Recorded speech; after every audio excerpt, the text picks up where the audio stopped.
প্ৰথম প্ৰশ্নটো হৈছে which is the largest south bank tributary of Brahmaputra ব্ৰহ্মপুত্ৰৰ দক্ষিণ পাৰৰ সৰ্ববৃহৎ উপনৈ কোনখন মনকল কোৱেশ্যনসমূহ আমি যেতিয়া পঢ়ি যাম যদি আপোনালোকে কোনো কোৱেশ্যনৰ এনসাৰ আগতীয়াকৈ জানে তেনেহলে কমেন্ট কৰি যাব তো আপোনালোকৰ কমেন্টসমূহ আমি যদি পঢ়িবলৈ পাওঁ তেতিয়া ভাল লাগে যে আপোনালোকৰ প্ৰিপাৰেচনটো কেনে ধৰণে চলি আছে তো ইয়াত কি হৈছে ব্ৰহ্মপুত্ৰৰ দক্ষিণ পাৰৰ আটাইতকৈ ডাঙৰ উপনৈ কোনখন তো আপোনালোকে জনে জনে জানে কমেন্ট কৰিব ইয়াৰ শুদ্ধ উত্তৰটো হ'ব অপচন সি কপিলি কপিলি হৈছে ব্ৰহ্মপুত্ৰৰ দক্ষিণ পাৰৰ আটাইতকৈ ডাঙৰ উপনৈ সৰ্ববৃহৎ উপনৈ কপিলি নদীৰ ওপৰত কেইটামান আপোনালোকে আৰু পইণ্ট মনত ৰাখি ল'ব Kopili river is an interstate river in north east India that flows through the state of Meghalaya and Assam and is the largest south bank tributary of the Brahmaputra in Assam অৰ্থাৎ কপিলি নদী উত্তৰ পূব ভাৰতৰ এখন আন্তঃৰাজ্যিক নদী যি মেঘালয় আৰু অসম ৰাজ্যৰ মাজেৰে বৈ গৈছে তো কপিলি নদীখন মনত ৰাখিব মেঘালয় আৰু অসম এই দুইখন ৰাজ্যৰ মাজেৰে বৈ গৈছে আৰু তো অসমৰ ব্ৰহ্মপুত্ৰৰ দক্ষিণ পাৰৰ আটাইতকৈ সৰ্ববৃহৎ উপনৈ হয় এখন নেক্সট প্ৰশ্নটো হৈছে in which place will be installed a bronze statue of Sahityarathy Lakshminath Bezborua কোন ঠাইত সাহিত্যৰথী লক্ষ্মীনাথ বেজবৰুৱাৰ ব্ৰঞ্জৰ মূৰ্তি স্থাপন কৰা হ'ব তো ইয়াৰে শুদ্ধ উত্তৰটো হ'ব অপচন এ উৰিষ্যাত তো মনত ৰাখিব অসমৰ মুখ্যমন্ত্ৰী হিমন্ত বিশ্ব শৰ্মাই অসমৰ অন্যতম বিখ্যাত লেখক সাহিত্যৰথী লক্ষ্মীনাথ বেজবৰুৱাৰ উত্তৰাধিকাৰক সন্মান জনাই উৰিষ্যাৰ সম্বলপুৰত থকা বাসগৃহটো সংস্কাৰ কৰি তেওঁৰ সন্মানত এক ভৱিষ্যত প্ৰতিমূৰ্তি স্থাপন কৰি উল্লেখযোগ্য প্ৰচেষ্টা হাতত লৈছে তো মনত ৰাখিব অসমৰ মুখ্যমন্ত্ৰী হিমন্ত বিশ্ব শৰ্মাই উৰিষ্যাত লক্ষ্মীনাথ বেজবৰুৱা দেৱৰ এক ব্ৰঞ্জৰ প্ৰতিমূৰ্তি স্থাপন কৰাৰ উদ্দেশ্য হাতত লৈছে নেক্সট কোৱেশ্যনটো হৈছে who has inaugurated the new building of Assam Legislative Assembly recently হেহতিয়াকৈ Assam বিধানসভাৰ নতুন ভৱন কোনে উদ্বোধন কৰিছে তো এটো মোস্ট ইম্পৰ্টেন্ট কোৱেশ্যন হয় ইয়াৰ ৰাইট আনসাৰটো হ'ব অপচন এ ওম বিৰলা তো ওম বিৰলা হৈছে বৰ্তমান লোকসভাৰ অধ্যক্ষ তেওঁ 19 জুন 2019 চনৰ পৰা লোকসভাৰ অধ্যক্ষ হিচাপে কাৰ্যনিৰ্বাহ কৰি আছে মনত ৰাখিব 19 জুন 2019 ৰ পৰা তেওঁ লোকসভাৰ স্পিকাৰ হিচাপে অৰ্থাৎ লোকসভাৰ অধ্যক্ষ হিচাপে কাৰ্যনিৰ্বাহ কৰি আছে আৰু তেওঁ হেহতিয়াকৈ অসম বিধানসভাৰ নতুনকৈ যেটো বিধানসভাৰ ভৱন হেতু উদ্বোধন কৰি থৈ গৈছে নেক্সট কোৱেশ্যনটো হৈছে during the reign of the Ahom kings provincial governor were appointed to rule the border areas who is he অৰ্থাৎ আহোম ৰজাৰ শাসনকালত সীমান্ত ঠাইবিলাকত শাসন কৰিবৰ বাবে প্ৰাদেশিক শাসনকৰ্তা হিচাপে নিয়োগ কৰিছিল আৰু তেওঁ কোন আছিল তো চাওক আহোমৰ যেতিয়া শাসন চলাই আছিল তেতিয়া সীমান্ত ঠাইবিলাক অৰ্থাৎ যিবিলাক দাঁতিকাষৰীয়া ঠাই আছিল সেই ঠাইবিলাকত শাসন কৰিবৰ বাবে এজন প্ৰাদেশিক শাসনকৰ্তা নিয়োগ কৰি ৰাখিছিল আৰু সেইজন কোন আছিল সেই শাসনকৰ্তাজন কোন বিষয়ববী এজন আছিল আমাক সুধিছে ইয়াৰ ৰাইট আনসাৰটো হ'ব অপচন ডি দাঁতিয়লীয়া গোহাঁই তো তেওঁ আছিল দাঁতিয়লীয়া গোহাঁই সীমান্ত ঠাইবিলাকত শাসন চলাইছিল Next question to is according to the legend which of the following king was born of Prithvi or the mother earth আখ্যান অনুসৰি তলৰ কোনজন ৰজাৰ মাতৃ পৃথিৱী অথবা ধৰিত্ৰী আছিল ৰাইট আনসাৰটো হ'ব অপচন এ নৰকাসুৰ ইয়াতে আমি আৰু কিছুমান ইম্পৰ্টেন্ট পইণ্ট মনত ৰাখিব নৰক বা নৰকাসুৰ নামেৰে পৰিচিত আছিল নৰক ৰজা নৰকাসুৰ নামেৰে পৰিচিত আছিল আৰু প্ৰাগজ্যোতিষৰ কিংবদন্তি ভৌম বংশৰ প্ৰতিষ্ঠাপক আছিল তো মনত ৰাখিব নৰকাসুৰ বা নৰক ৰজা ভৌম বংশৰ প্ৰতিষ্ঠাপক আছিল যদিও নৰকৰ বিষয়ে প্ৰথমে মহাভাৰতত উল্লেখ কৰা হৈছে পিছৰ গ্ৰন্থসমূহে ইয়াক সজ্জিত কৰিছে অৰ্থাৎ পিছৰ যিবিলাক বৈদিক গ্ৰন্থ আছে যেনে ব্ৰহ্মপুৰাণ বা বিষ্ণু পুৰাণ সেই পুৰাণ বিলাকৰ অনুসৰি তেওঁ ভূদেৱীৰ পুত্ৰ আছিল অৰ্থাৎ তেওঁ পৃথিৱী অৰ্থাৎ ভূদেৱীৰ পুত্ৰ আছিল আৰু তেওঁৰ পিতৃ আছিল বৰাহ অৱতাৰ বিষ্ণু দেৱতাৰ যি বৰাহ অৱতাৰ আছিল সেই বৰাহ অৱতাৰ তেওঁৰ পিতৃ হিচাপে মনা হয় মান্যতা দিয়া হয় নেক্সট কোৱেশ্যনটো হৈছে in which year was the last battle between the Ahoms and the Mughals fought অৰ্থাৎ আহোম আৰু মোগল সকলৰ শেষ ৰণখন অৰ্থাৎ শেষ যুদ্ধখন কিমান চনত সংঘটিত হৈছিল কোন চনত হৈছিল মোগল আৰু আহোম সকলৰ মাজৰ যিখন শেষ যুদ্ধ লাষ্ট বেটেলটো কেতিয়া হৈছিল যদি আপোনালোকে জানে কোনোবা এটো কমেন্টত জনাবলৈ চেষ্টা কৰিব ইয়াৰ ৰাইট এনসাৰটো হ'ব অপচন সি 1681 অৰ্থাৎ 1681 চনত নেক্সট কোৱেশ্চনটো হৈছে what is the highest railway station in Assam অসমৰ আটাইতকৈ ওখত থকা ৰেল ষ্টেচনটো কোনটো খুব ইম্পৰ্টেন্ট প্ৰশ্ন হয় মোস্ট ইম্পৰ্টেন্ট কোৱেশ্চন তো ইয়াৰে যেটো শুদ্ধ উত্তৰ হেতু হ'ব অপচন ডি জাতিংগা জাতিংগা হৈছে অসমৰ আটাইতকৈ ওখ অৰ্থাৎ আটাইতকৈ ওপৰত থকা railway station next question who was the first ruler of Cooch Behar কুচবিহাৰৰ প্ৰথম শাসক কোন আছিল বন্ধুসকল ইয়াৰ ৰাইট এনসাৰটো হ'ব অপচন এ লক্ষ্মী নাৰায়ণ তো আপোনালোকে ইয়াতে ভুল নকৰিব বহুতে হয়তো এটো বিশ্বসিংহ বুলি আপোনালোকে অপচনটো শুদ্ধ দিব পাৰে তো বিশ্বসিংহ নাছিল বিশ্বসিংহ আছিল কুচসকলৰ মানে কুচ বংশৰ প্ৰতিষ্ঠাপকহে আছিল বিশ্বসিংহ তো কুচবিহাৰৰ প্ৰথম শাসক আছিল লক্ষ্মী নাৰায়ণ তো আপোনালোকে হয়তো জানে সকলে কুচ ৰাজ্যখনক দুটা ভাগত ভাগ কৰি দিছিলে এটা আছিল কুচবিহাৰ আৰু এটা আছিল কুচহাজু তো সেই কুচ যেটো বিহাৰ আছিল কুচবিহাৰৰ যিজন প্ৰথম শাসক আছিল হেজন আছিল লক্ষ্মী নাৰায়ণ নেক্সট কোৱেশ্চনটো হৈছে which day in Assam is celebrated as Sati Joymati Divas অসমৰ কোনটো দিনত সতী জয়মতী দিৱস পালন কৰা হয় দুটা খুব ইম্পৰ্টেন্ট প্ৰশ্ন হয় ইয়াৰে ৰাইট এনসাৰটো হৈ যাব অপচন এ 27 মাৰ্চ অৰ্থাৎ 27 মাৰ্চ তাৰিখে সতী জয়মতী দিৱস পালন কৰা হয় ইয়াৰ লগতে আৰু কেইটামান ইম্পৰ্টেন্ট পইণ্ট মনত ৰাখি দিব আৰু কিছুমান ইম্পৰ্টেন্ট ডে হয় আসাম ৰিলেটেড যিবিলাক মোস্ট ইম্পৰ্টেন্ট দিৱস হয় সেইবিলাকৰ ওপৰত আপোনালোকে মনত ৰাখি দিব তো অসমৰ লাচিত দিৱস অৰ্থাৎ অসমত লাচিত দিৱস 24 নৱেম্বৰ তাৰিখে পালন কৰা হয় তো মনত ৰাখিব লাচিত দিৱসটো 24 নৱেম্বৰ তাৰিখে পালন কৰা হয় মেডাম মেফিটো 31 জানুৱাৰী তাৰিখে পালন কৰা হয় মে দিৱস বা শ্ৰমিক দিৱসটো 1 মে তাৰিখে পালন কৰা হয় আৰু অসম দিৱস বা চুকাফা দিৱসটো 2 ডিসেম্বৰ তাৰিখে পালন কৰা হয় আৰু 2024 বৰ্ষৰ যি চিলাৰা দিৱস আছিল সেই চিলাৰা দিৱসটো 24 ফেব্ৰুৱাৰী তাৰিখে পালন কৰি অহা হৈছে তো 24 ফেব্ৰুৱাৰী তাৰিখে চিলাৰা দিৱসটো উদযাপন কৰা হৈছে তো এইগিটা পইণ্ট ইম্পৰ্টেন্ট হয় গুটেগিটা পইণ্টে আপোনালোকে ভালদৰে নোট কৰি ল'ব নেক্সট কোৱেশ্চনটো হৈছে on whose 400th birth anniversary Assam created Guinness world record with the largest number of handwritten essays কাৰ 400 সংখ্যক জন্মবাৰ্ষিকীত অসমে সৰ্বাধিক হাতে লিখা ৰচনাৰে গিনিছ বিশ্ব অভিলেখ গঢ়িলে ইয়াৰ ৰাইট এনসাৰটো হ'ব অপচন বি লাচিত বৰফুকন লাচিত বৰফুকনৰ 400 সংখ্যক জন্মবাৰ্ষিকীত অসমে হাতে লিখা যি ৰচনা আছে তাৰ বাবে গিনিছ ৱৰ্ল্ড ৰেকৰ্ড কৰিছে আৰু ইয়াতে আপোনালোকক এটা ইম্পৰ্টেন্ট কথা জনাই থওঁ আপোনালোকৰ 9 মাৰ্চত অনুষ্ঠিত হ'ব লগা নন টেকনিক্যাল এক্সামৰ বাবে আমি কিছুমান ইম্পৰ্টেন্ট পিডিএফ নোটছ বনাইছো তো সেই পিডিএফ নোটছ কিনি যদি এতিয়াৰ পৰা আপোনালোকে ভালকে পঢ়ি থাকে বহুতো কোৱেশ্চন তাৰ পৰা কমন পৰিব আমাৰ 12 তাৰিখে যেটো এক্সাম হৈ গৈছিলে টেকনিক্যাল এক্সামৰ তাত বহুতো কোৱেশ্চন 50 ৰ পৰা 60% কোৱেশ্চন এই নোটছ বিলাকৰ পৰা কমন পৰিছে আৰু ইউটিউব ভিডিও বিলাকৰ পৰা কমন পৰিছে তো মাত্ৰ 49 টকা পে কৰিলে এই গুটেখিনি নোটছ আপোনালোকে পাই যাবগে 16 টা মান পিডিএফ আপোনালোকক পঠাই দিম তো ভাবিছক মাত্ৰ 49 টকাত বা 50 টকাতে আপোনালোকে ইমান গাল নোটছ পাই যাব আৰু এতিয়াৰ পৰা ভালকে পঢ়ি থাকিব পাৰিব তো যদি প্ৰয়োজন হয় স্ক্ৰিনত এটা নাম্বাৰ থাকিব সেই নাম্বাৰটোত আপোনালোকে হোৱাটছএপত মেছেজ কৰি মাত্ৰ 49 টকা পে কৰি দিলে আমি গুটেখিনি নোটছ আপোনালোকক দি দিম ঠিক আছে তো বলক নেক্সট কোৱেশ্চনটো লাগবাৰহু নেক্সট কোৱেশ্চনটো হৈছে in which district of Assam is the Numaligarh oil refinery located অসমৰ কোনখন জিলাত নুমলীগড় তেল শোধনাগাৰটো অৱস্থিত ৰাইট এনসাৰটো হ'ব অপচন ডি গোলাঘাট তো গোলাঘাটত নুমলীগড় তেল শোধনাগাৰটো অৱস্থিত next question The headquarters of the Northeast Frontier Railway Zone is located অৰ্থাৎ উত্তৰ পূব সীমান্ত ৰেল মণ্ডলৰ মুখ্য কাৰ্যালয় ক'ত অৱস্থিত ৰাইট এনসাৰটো হ'ব option C in Maligaon Guwahati তো গুৱাহাটীৰ মালিগাঁৱত উত্তৰ পূব সীমান্ত ৰেল মণ্ডলৰ যেটো হেডকোৱাৰ্টাৰ হেতু অৱস্থিত নেক্সট কোৱেশ্চনটো হৈছে in which year was presidential rule introduced in Assam for the first time তো অসমত প্ৰথমবাৰৰ বাবে ৰাষ্ট্ৰপতি শাসন কিমান চনত বলবৎ কৰা হৈছিল এটো এটা খুবই গুৰুত্বপূৰ্ণ প্ৰশ্ন হয় এটো আপোনালোকৰ আহিবই পাৰে তো নোট ডাউন কৰি ল'ব তো প্ৰথমবাৰ ফাৰ্ষ্ট টাইম কেতিয়া ৰাষ্ট্ৰপতি শাসন অসমত বলবৎ কৰা হৈছিল ইয়াৰ শুদ্ধ উত্তৰটো হ'ব অপচন বি 1979 1979 চনত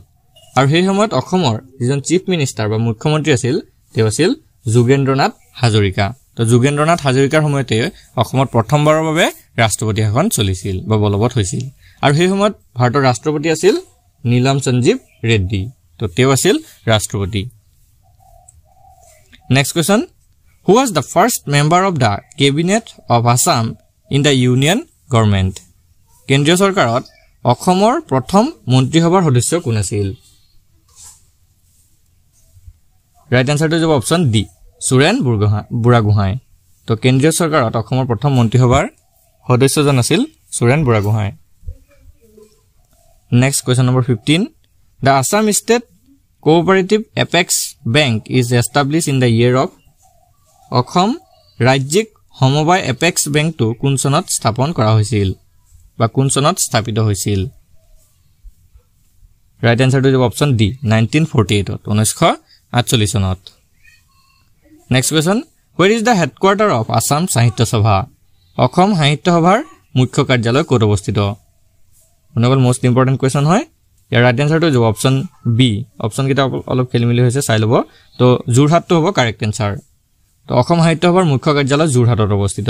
তো ইয়াৰ ৰিলেটেড আৰু কিছুমান টপিক আপোনালোকে মনত ৰাখিব। অসম সাহিত্য সভাৰ জন্ম হৈছিল 1917 চনত আৰু 1917 চনৰ ডিসেম্বৰত শিৱসাগৰ জিলাত অসম সাহিত্য সভাৰ প্ৰথমখন যি অধিৱেশন আছিল সেই প্ৰথম অধিৱেশনখন অনুষ্ঠিত হৈছিল। তো মনত ৰাখিব 1917 চনৰ ডিসেম্বৰ মাহত আৰু শিৱসাগৰত অসম সাহিত্য সভাৰ প্ৰথমখন অধিৱেশন অনুষ্ঠিত হৈছিল আৰু সেই অধিৱেশনখনত সভাপতিত্ব কৰিছিল পদ্মনাথ গোহাঁই বৰুৱাই। তো এটো আপোনালোকৰ ইম্পৰ্টেন্ট পইণ্ট হয়, ভালদৰে নোট কৰি ল'ব। আৰু শৰৎচন্দ্ৰ গোস্বামী আছিল অসম সাহিত্য সভাৰ প্ৰথমজন প্ৰতিষ্ঠাপক সম্পাদক। তো যদি সম্পাদক আহে তেতিয়া হ'ব শৰৎচন্দ্ৰ গোস্বামী আৰু যদি সভাপতি আহে তেতিয়া হ'ব পদ্মনাথ গোহাঁই বৰুৱা। নেক্সট কোৱেশ্চনটো হৈছে নেক্সট কোৱেশ্চনটোত কিছুমান কোড দি আছে চাওক। Code 1 the founder of Ahom dynasty was Sukapha আৰু কোড 2 দি আছে অৰ্থাৎ উক্তি 2 দি আছে Bhagadatta was the son of Narakasur. Which of the following option is correct? তো উক্তি 1 দি আছে আহোম বংশৰ প্ৰতিষ্ঠাপক আছিল সুকাফা আৰু উক্তি 2 দি আছে নৰকাসুৰৰ পুত্ৰ আছিল ভগদত্ত নৰকাসুৰৰ পুত্ৰ আছিল। তো এই উক্তি দুটা পঢ়ি পিনে তলৰ কোনটো বিকল্প শুদ্ধ হ'ব আমাক বাছি উলিয়াব লাগে। তো অপচন কেইটা দি আছে উক্তি 1 শুদ্ধ আৰু 2 অশুদ্ধ, উক্তি 2 শুদ্ধ আৰু 1 অশুদ্ধ, নে দুইটাই শুদ্ধ নে এটা শুদ্ধ নহয়। তো আপোনালোকে যদি ভালদৰে উক্তি কেইটা পঢ়ি চাই তেতিয়া কি দেখিব চাওক। আহোম বংশৰ প্ৰতিষ্ঠাপক আছিল সুকাফা, এইটো উক্তি শুদ্ধ হয়, ৰাইট, এই উক্তিটো ৰাইট হয়। 2 নম্বৰ উক্তিটো দি আছিল ভগদত্ত নৰকাসুৰৰ পুত্ৰ আছিল, তো এইটো উক্তিও ৰাইট হয়। তো নৰকাসুৰৰ পুত্ৰ আছিল ভগদত্ত। তো দুইটা উক্তি যেহেতু ৰাইট হয় অপচন সি টো হৈ যাব কাৰেক্ট আনসাৰ, দুইটা উক্তি শুদ্ধ। তো এনে ধৰণৰ প্ৰশ্নসমূহ আপোনালোকৰ আহে, যেহেতু এইবিলাক গ্ৰেড 3 লেভেলত বেছিকৈ আহে সেইকাৰণে আপোনালোকৰ গ্ৰেড 3 লেভেলৰ কেণ্ডিডেটসকলৰ এনে ধৰণৰ কুৱেশ্যনসমূহ ভালকৈ চাই যাব লাগিব। তো এতিয়া আমি নেক্সট কুৱেশ্যনটোলৈ আগবাঢ়ো। কি দিছে চাওক। Who among the following was a trusted friend of Moniram Dewan? তলৰ কোনজন মনিৰাম দেৱানৰ এজন বিশ্বাসী বন্ধু আছিল? ইয়াৰ ৰাইট আনসাৰটো যাব অপচন সি পুৰন্দৰ সিংহ। পুৰন্দৰ সিংহ মনিৰাম দেৱানৰ এজন বিশ্বাসী বন্ধু আছিল। নেক্সট প্ৰশ্নটো হৈছে Who among the following are known to be the earliest inhabitant of Brahmaputra Valley? তলত উল্লেখ কৰা বোৰৰ ভিতৰত কাক ব্ৰহ্মপুত্ৰ উপত্যকাৰ প্ৰাচীনতম অধিবাসী হিচাপে জনা যায়, অৰ্থাৎ আটাইতকৈ পুৰণি অধিবাসী হিচাপে জনা যায়? কোচসকলক জনা যায় নে চুতীয়াসকলক নে বাৰভূঞাসকলক নে কছাৰীসকলক? যদি আপোনালোকে ইয়াৰ আনসাৰটো জানে কমেণ্টত দিবলৈ চেষ্টা কৰিব। তো ইয়াৰ ৰাইট আনসাৰটো যাব অপচন ডি কছাৰীজ। ব্ৰহ্মপুত্ৰ উপত্যকাৰ প্ৰাচীনতম অধিবাসী আছিল কছাৰীসকলক, তেওঁলোককে প্ৰাচীনতম আটাইতকৈ পুৰণি অধিবাসী হিচাপে জনা যায়। Question number 20 As of 2011 the district is recognized as the most populous district in Assam. অৰ্থাৎ 2011 চনৰ তথ্যমতে 2011 চনৰ লোকপিয়লৰ তথ্যমতে অসমৰ ভিতৰত জনসংখ্যাৰ অৰ্থাৎ অসমৰ ভিতৰত অধিক জনসংখ্যাৰ জিলা হিচাপে কোনখন জিলা স্বীকৃতি লাভ কৰে? তো অসমৰ ভিতৰত আটাইতকৈ বেছি জনসংখ্যাৰ জিলা হিচাপে 2011 চনৰ লোকপিয়ল মতে কোনখন জিলাই স্বীকৃতি লাভ কৰিছে? তো প্ৰশ্নটো সিম্পল এনে ধৰণৰ সুধিছে যে 2011 চনৰ লোকপিয়ল মতে অসম আটাইতকৈ বেছি জনসংখ্যা থকা জিলা কোনখন? তো ইয়াৰ ৰাইট আনসাৰটো হ'ব অপচন বি নগাঁও। তো 2011 চনৰ যি লোকপিয়ল হৈছিল, যেটো সেন্সাস হৈছিল, তাৰ মতে নগাঁও জিলাখনৰ জনসংখ্যা আটাইতকৈ বেছি আছিল। নেক্সট কোৱেশ্চনটো হৈছে What is the name of the instrument that measures the intensity of an earthquake? ভূমিকম্পৰ প্ৰবলতা জোখা যন্ত্ৰটোৰ নাম কি? ইম্পৰ্টেন্ট প্ৰশ্ন হয়। মনোগল ইয়াৰ ৰাইট আনসাৰটো অপচন বি ৰিখটাৰ স্কেল। ভূমিকম্পৰ প্ৰবলতা জোখা যন্ত্ৰটো হৈছে ৰিখটাৰ স্কেল। নেক্সট কোৱেশ্চনটো হৈছে The world's largest lake is পৃথিৱীৰ সৰ্ববৃহৎ হ্ৰদটো কোনটো? শুদ্ধটো অপচন সি কেস্পিয়ান সি বা কেস্পিয়ান সাগৰ তো পৃথিৱীৰ সৰ্ববৃহৎ হ্ৰদটো হৈছে কেস্পিয়ান সাগৰ next question which is the largest gulf in the world পৃথিৱীৰ সৰ্ববৃহৎ উপসাগৰখনৰ নাম কি বনকল ইয়াৰে শুদ্ধটো option B the gulf of mexico তো পৃথিৱীৰ সৰ্ববৃহৎ উপসাগৰখন হৈছে মেক্সিকো উপসাগৰ question number 24 which of the following is the largest river in the world তো তলৰ কোনখন পৃথিৱীৰ সৰ্ববৃহৎ নদী বনকল ইয়াৰে ৰাইট আনসাৰটো হ'ব অপচন ডি আমাজন তো আমাজনখন হৈছে পৃথিৱীৰ আটাইতকৈ ডাঙৰ নদী বহলৰ ক্ষেত্ৰত আৰু যদি দীঘলৰ ক্ষেত্ৰত হয় তেনেহলে হৈ যাব নীল নদী তো এই নীল নদীখন হৈছে পৃথিৱীৰ আটাইতকৈ দীঘল নদী আটাইতকৈ ডাঙৰ বা সৰ্ববৃহৎ যদি আহে তেনেহলে হৈ যাব আমাজন আৰু আটাইতকৈ দীঘল আহিলে হৈ যাব নীল তো হেতু কনফিউজ নহব next question the highest waterfall of the world is তো পৃথিৱীৰ সৰ্বোচ্চ জলপ্ৰপাত কোনটো অপচন কেইটা ভিতৰত কাৰেক্ট আনসাৰটো অপচন সি এঞ্জেল ফলস বা এঞ্জেল জলপ্ৰপাত now question number 26 who is the head of the council of ministers তো মন্ত্ৰী পৰিষদৰ মুৰব্বী কোন হয় বনকল ইয়াৰ ৰাইট আনসাৰটো অপচন এ প্ৰাইম মিনিষ্টাৰ মন্ত্ৰী পৰিষদৰ মুৰব্বী হৈছে প্ৰধানমন্ত্ৰী আৰু বৰ্তমান ভাৰতৰ প্ৰধানমন্ত্ৰী হৈছে শ্ৰীযুত Narendra Modi now question number 27 who is the constitutional head of the state in india ভাৰতৰ ৰাজ্যসমূহৰ সাংবিধানিক মুৰব্বী কোন বনকল ইয়াৰ শুদ্ধটো option A governor of the state অৰ্থাৎ ৰাজ্যৰ ৰাজ্যপাল আৰু বৰ্তমান অসমৰ ৰাজ্যপাল কোন হেতু আপোনালোকে মনত ৰাখি থব তো বৰ্তমান অসমৰ ৰাজ্যপাল হৈছে গোলাপ চন্দ্ৰ কাটাৰিয়া হেতু কথা আপোনালোকে ভালদৰে মনত ৰাখি থব নেক্সট কোৱেশ্চন তো চাও question number 28 what is the minimum age prescribed for election as the president of india ভাৰতৰ ৰাষ্ট্ৰপতি হিচাপে নিৰ্বাচিত হ'বলৈ ন্যূনতম বয়স কিমান হোৱা উচিত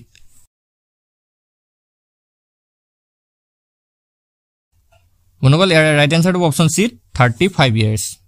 ভাৰতৰ ৰাষ্ট্ৰপতি হিচাপে নিৰ্বাচিত হ'বলৈ ন্যূনতম বয়স 35 বছৰ হ'ব লাগিব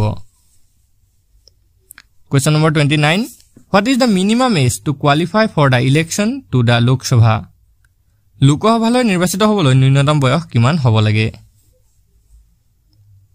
কাৰেক্ট আনসাৰটো অপচন এ 25 years তো লোকসভালৈ নিৰ্বাচিত হ'বলৈ 25 বছৰ বয়স ন্যূনতম হ'ব লাগিব next question how many members can be nominated by the president of india to the lok sabha লোকসভালৈ ভাৰতৰ ৰাষ্ট্ৰপতিয়ে কিমানজন সদস্য মনোনীত কৰিব পাৰে শুদ্ধটো অপচন এ 2 members লোকসভালৈ ভাৰতৰ ৰাষ্ট্ৰপতিয়ে দুজন সদস্য মনোনীত কৰিব পাৰে নেক্সট কোৱেশ্চনটো হৈছে who elects the speaker of the lok sabha লোকসভাৰ অধ্যক্ষক কোনে নিৰ্বাচিত কৰে বনকল ইয়াৰ ৰাইট আনসাৰটো option B the members of the lok sabha তো লোকসভাৰ অধ্যক্ষক কোনে নিৰ্বাচিত কৰে লোকসভাৰ সদস্যসকলে now question number 32 who appoints the cabinet ministers at the center তো কেন্দ্ৰত কেবিনেট মন্ত্ৰীসকল বা কেবিনেট মিনিষ্টাৰসকলক কোনে নিযুক্তি প্ৰদান কৰে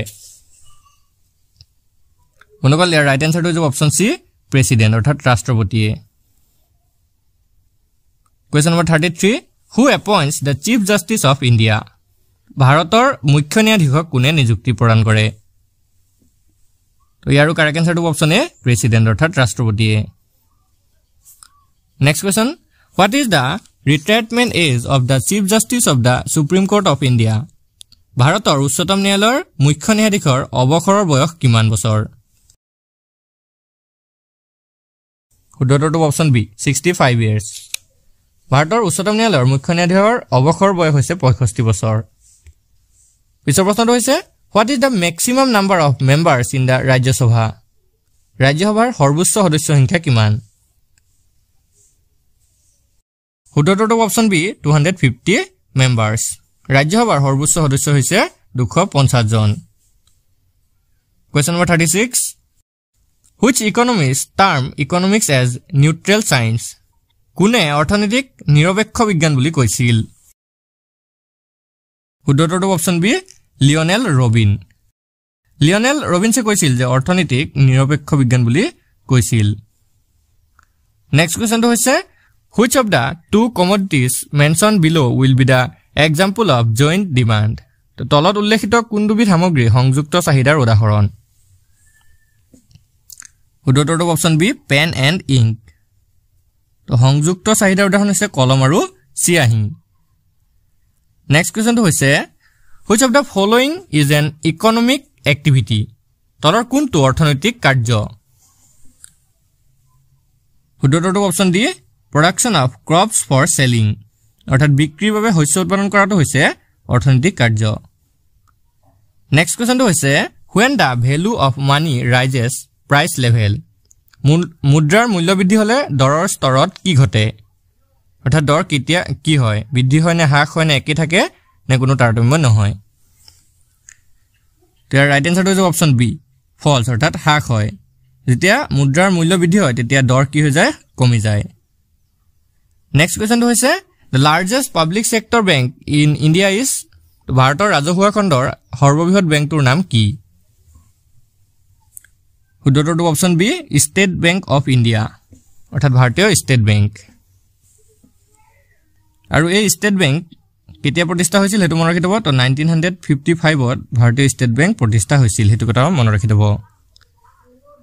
নাও question number 41 which Indian monument has found place in Shanghai Cooperation Organization's 8 wonders of SCO list Shanghai প্ৰতিযোগিতা সংস্থাৰ 8 wonders of SCO তালিকাত কোনটো ভাৰতীয় স্মৃতি হোধে স্থান পাইছে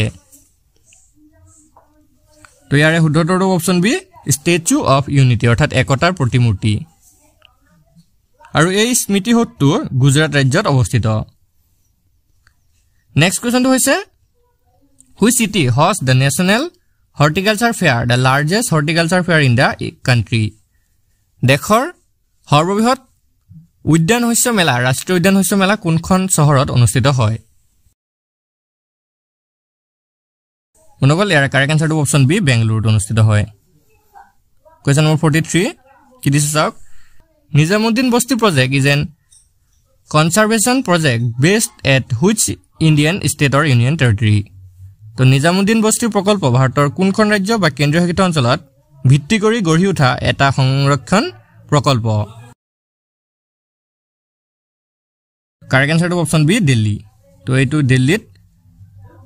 গঢ়ি উঠিছে নেক্সট কোৱেশ্চনটো হৈছে where was the first cinema demonstrated in India ভাৰতৰ কোত প্ৰথম সিনেমা প্ৰদৰ্শন কৰা হৈছিল তো ইয়াৰ কাৰেক্ট আনসাৰটো অপচন বি বম্বে তো নাও মুম্বাই বৰ্তমান মুম্বাই বুলি জনা যায় এট ওয়াটকিন্স হোটেল তো মুম্বাইৰ ওয়াটকিন্স হোটেলত প্ৰথম সিনেমা প্ৰদৰ্শন কৰা হৈছিল next question where is the national tribal festival held তো ৰাষ্ট্ৰীয় জনজাতি মহোৎসৱ কোত অনুষ্ঠিত হৈছিল মনগল ইয়াৰ ৰাইট আনসাৰটো হৈছে অপচন এ দিল্লীত question number 46 with whose permission did the East India Company set up their first factory at Surat কাৰ অনুমতিত ইষ্ট ইণ্ডিয়া কোম্পানীয়ে সুৰাটত প্ৰথমটো ফেক্টৰী স্থাপন কৰে ইয়াৰ ৰাইট আনসাৰটো অপচন বি জাহাংগীৰৰ অনুমতিতে ইষ্ট ইণ্ডিয়া কোম্পানীয়ে সুৰাটত প্ৰথমটো ফেক্টৰী স্থাপন কৰিছিল কোৱেশ্চন নম্বৰ 47 কি দিছে চাওক ভক্ত তুকাৰাম was a contemporary of which Mughal emperor ভক্ত তুকাৰাম কোনজন মোগল সম্ৰাটৰ সমসাময়িক আছিল কাৰেক্ট আনসাৰটো অপচন সি জাহাংগীৰ তো ভক্ত তুকাৰাম মোগল সম্ৰাট জাহাংগীৰৰ সমসাময়িক আছিল নাও question number 48 who was the sultan who refused to recognize the authority of the caliph তো খালিফাৰ কৰ্তৃত্বক স্বীকৃতি দিবলৈ অস্বীকাৰ কৰা সুলতানজন কোন আছিল মনগল ইয়াৰ কাৰেক্ট আনসাৰটো অপচন এ আলাউদ্দিন খিলজি নেক্সট কোৱেশ্চনটো হৈছে with reference to Delhi Sultanate who was the founder of Sayyid dynasty Delhi সুলতান ৰাজৰ প্ৰসংগত সৈয়দ ৰাজতন্ত্ৰৰ প্ৰতিষ্ঠাপক কোন আছিল তো ইয়াৰ কাৰেক্ট আনসাৰটো অপচন এ খিজিৰ খান দিল্লী সুলতান ৰাজৰ প্ৰসংগত সৈয়দ ৰাজতন্ত্ৰৰ প্ৰতিষ্ঠাপক আছিল খিজিৰ খান মনগল আজি ভিডিঅ'ৰ শেষৰ কোৱেশ্চনটো হৈছে the reign of which of the following sultan is said to mark the highest point of territorial expansion of the sultanate?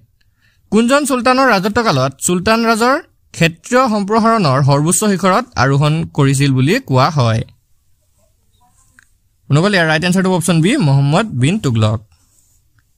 তো মুহাম্মদ বিন তুগলকৰ ৰাজত্বকালতে সুলতান ৰাজৰ ক্ষেত্ৰীয় সম্প্ৰসাৰণ সৰ্বোচ্চ শিখৰত আৰোহণ কৰিছিল। অনুকল আজি ভিডিঅ'টো আপোনালোকৰ বাবে ইনফৰমেটিভ হলে ভিডিঅ'টো এটা লাইক কৰি দিব আৰু এনেকুৱা নতুন নতুন ভিডিঅ'সমূহ পাই থাকিবলৈ আমাৰ চেনেলটো সাবস্ক্ৰাইব কৰি লগতে থকা বেল আইকনটো দবাই দিব। ধন্যবাদ।